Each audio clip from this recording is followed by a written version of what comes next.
Wellhouse Serena, their new compact conversion based on the third generation of Serena. It comes as standard with a 136 horsepower petrol engine linked to an automatic gearbox, and the headline thing about it is that you can get one on your drive from as little as 18,000, which is quite an incredible figure. They're available in 2 or 4-wheel drive versions, giving you plenty of options if you like to venture off the beaten track. The actual vehicle length is 4.77 metres long, and it's also under 2 metres tall with the pop top fitted. So it can slip under 2 metre height barriers in car parks. So if you're thinking of using a vehicle as a daily driver, this could be the thing for you. So let's take a closer look inside. Inside the cab of the Serena, it's all very familiar Nissan stuff. If you've ever driven one before, you'll be familiar with the layout. There's an automatic gearbox as standard, as with many Japanese vehicles. Makes it very easy to drive, especially around town in stop-start traffic. So if you live in a city, a good choice. Power steering's nice and light, and the heater controls are pretty intuitive. There's various nice storage buckets too, so place to store your bits and bobs. Touchscreen stereo is fitted as standard. They replaced the Japanese spec unit.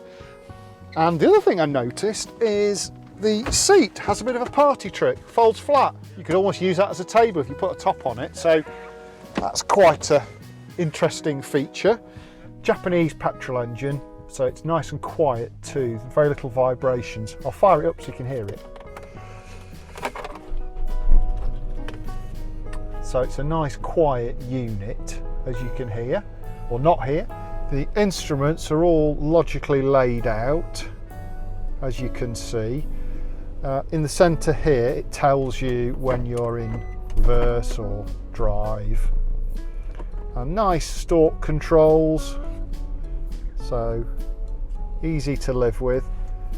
Down here we've got the heater controls, so you've also got switching on auto. As you can see, it all powers up. A nice automatic. You'll notice it's got various settings here. So it's got the low when you want to hold it in a gear, drive for normal use, neutral and reverse. And obviously all the windows front and back are electric, as are the mirrors. And also, if you press this button here, press it back, how cool is that? Very useful. So if you're in a tight spot, you need to put its ears in, you can. Inside the Serena, you can swivel round the 2 cab seats to form quite a sociable lounge. You can put your feet up, and with twin sliding doors, it's actually a really pleasant place to be.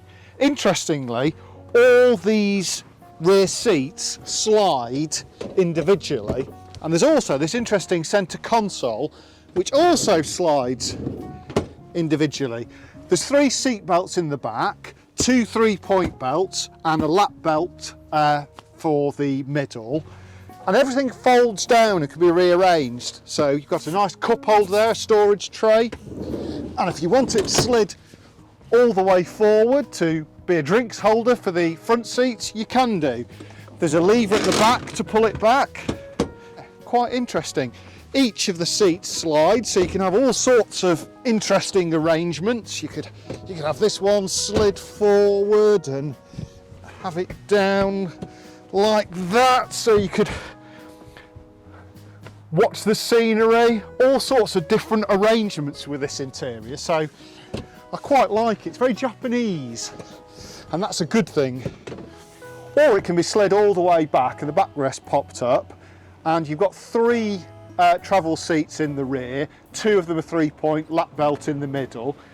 Headrests, we've taken them off just for the photo shoot, but it does come with headrests.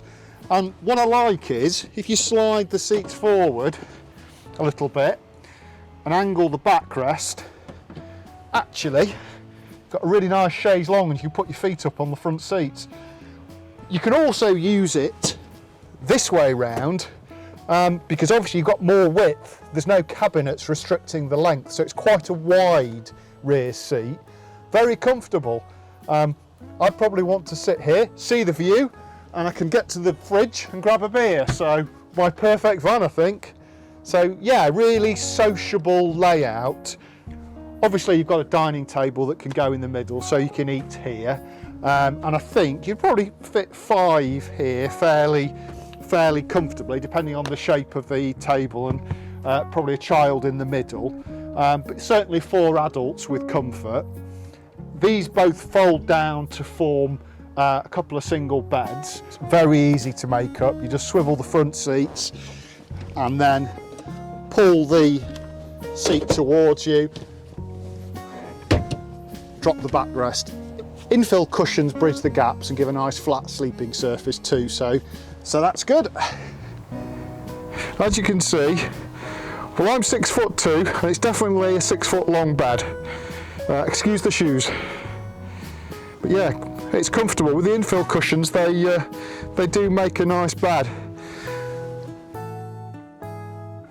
To gain access to the kitchen, you can slide the seats out of the way, or if you slide the centre console forward, it leaves a narrow gap and you can just get through there.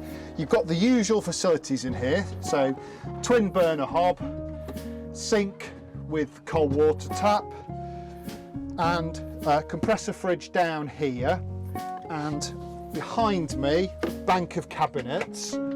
So you've got a couple of wardrobes. All your electrics are in the rearmost one, and then at the bottom there's an additional storage space. The electrics for the vehicle are under a panel at the back, and there's also a chemical loo hidden under the cabinet in the back.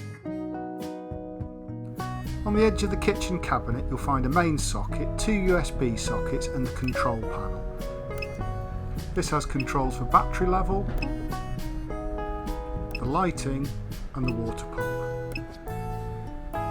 Blown air heating can also be specified as an option.